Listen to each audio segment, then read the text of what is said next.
నీ ఆలోచన చేత నన్ను నడిపించెదవు. కీర్తనలు 73 అధ్యాయం 24 వచనం. ప్రియమైనటువంటి దేవుని జనాంగమా, ఎవరి ఆలోచన ప్రకారము నీవు నడుస్తూ ఉన్నావు? ఈ లోకపు ఆలోచన ప్రకారం నువ్వు నడుస్తూ ఉన్నావా, లేదా దేవుని ఆలోచన ప్రకారం నువ్వు నడుస్తూ ఉన్నావా? ఈ లోకపు ఆలోచన ప్రకారం నువ్వు నడిచినట్లయితే ఆ ఆలోచన నిన్ను పాపంలో నడిపించవచ్చు.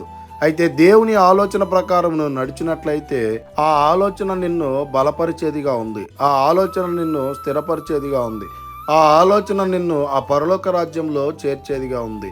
కనుక ఇక నుంచైనా ఈ లోక ఆలోచన ప్రకారం మనము నడవకుండా దేవుని ఆలోచన ప్రకారం మనం నడిచేటువంటి వారంగా ఉండాలని కోరుకుంటూ ఈ దిన వాక్యం ద్వారా దేవుడు బలపరచును గాక.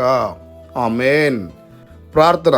మమ్మల్ని మిక్కిలిగా ప్రేమిస్తున్న ప్రియ పరలోకమందున్న మా తండ్రి, మీకే కోట్లాది వందనాలు, స్తుతి స్తోత్రాలు ప్రభా. ఈ ఉదయకాల సమయంలో ఈ వాగ్దానం ద్వారా మీరు మాతో మాట్లాడినందుకై వందనాలు ప్రభా.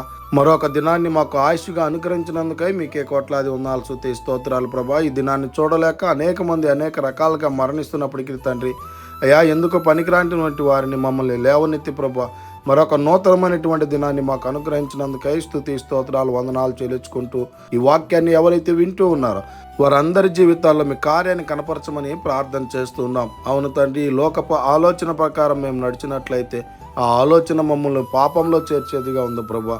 మీ ఆలోచన ప్రకారం మేము నడిచినట్లయితే మీ ఆలోచన మమ్మల్ని బలపరిచేదిగా ఉంది, స్థిరపరిచేదిగా ఉంది, ఆ పరలోక రాజ్యంలో చేర్చేదిగా ఉంది. కనుక నీ ఆలోచన ప్రకారం మేము నడిచేటట్టు కృప చూపించమని యేసుక్రీస్తు పరిశుద్ధ నామమున అడిగి మరి ప్రార్థిస్తూ ఉన్నాము తండ్రి.